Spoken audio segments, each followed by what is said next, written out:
Donald ট্রাম্পের সেই বিখ্যাত আর্ট অফ দ্য ডিল বা চুক্তি করার কার্যকরী ক্ষমতা যে আসলে কতটা ফাঁপা তা এবার হাতে নাতে প্রমাণ দিল খোদ আমেরিকার জনগণই। ইরানকে গুড়িয়ে দেওয়া এবং তাদের পরমাণু কর্মসূচি চিরতরে বন্ধ করার যে হাক ডাক দিয়ে ট্রাম্প যুদ্ধ শুরু করেছিলেন, 4 মাস পর লেজ গুটিয়ে তড়িঘড়ি করে এক খুঁতযুক্ত সমঝোতা স্মারক সই করে সেই বেলুন এখন চুপসে গেছে।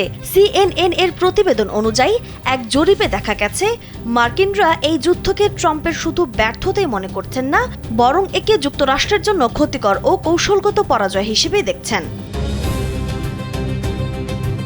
ডোনাল্ড ট্রাম্পের ঘোষিত লক্ষ্য ছিল ইরানের পারমাণবিক কর্মসূচি ধ্বংস করা, কিন্তু বাস্তবতা হলো অধিকাংশ মার্কিন নাগরিকই বিশ্বাস করেন যে এই চুক্তিতে ইরানের পারমাণবিক উচ্চাকাঙ্ক্ষা বিন্দুমাত্র কমবে না।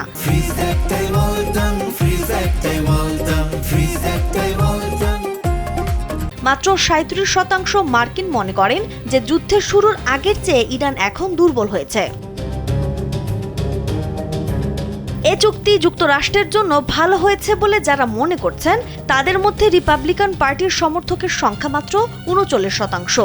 অর্থাৎ ট্রাম্পের নিজ দলের প্রতি 10 জনের মধ্যে মাত্র 4 জন মনে করেন তার প্রশাসন এই আলোচনায় জয়ী হয়েছে। পাশাপাশি কৌশলগত দিক থেকে এই যুদ্ধ যুক্তরাষ্ট্র সফল হয়নি বলে মনে করেন 45% মার্কিনিরা। বিপরীতে এটি সফল ভাবছেন মাত্র 29% নাগরিক।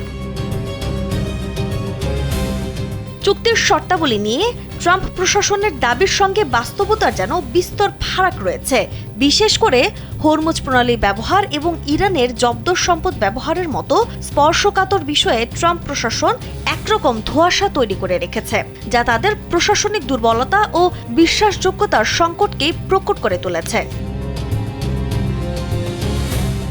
রাজনৈতিক পর্যবেক্ষকদের মতে হোয়াইট হাউস ইরানের সামরিক সক্ষমতা ও ভৌগোলিক গুরুত্ব, বিশেষ করে হরমুজ প্রণালী অবমূল্যায়ন করেছিল। যুদ্ধের শুরুতে কোনো কার্যকর পরিকল্পনা না থাকা এবং শেষ পর্যন্ত ইরানের চাপের মুখে আত্মসমর্পণ করা, পুরো বিষয়টি মার্কিন পররাষ্ট্র নীতির জন্য একটি অপমানজনক অধ্যায় হিসেবে বিবেচিত হচ্ছে। পরিশেষে বলা যায়, ইরানকে দমানোর যে হুঙ্কার দিয়ে ট্রাম্প এই হটকারী যুদ্ধ শুরু করেছিলেন, হরমুজ প্রণালীর গ্যারাকলে পড়ে তা এখন হোয়াইট হাউসের জন্য এক লজ্জাজনক আত্মসমর্পণে রূপ নিয়েছে। নাজমুন নাহার, উসবা, কালবেলা।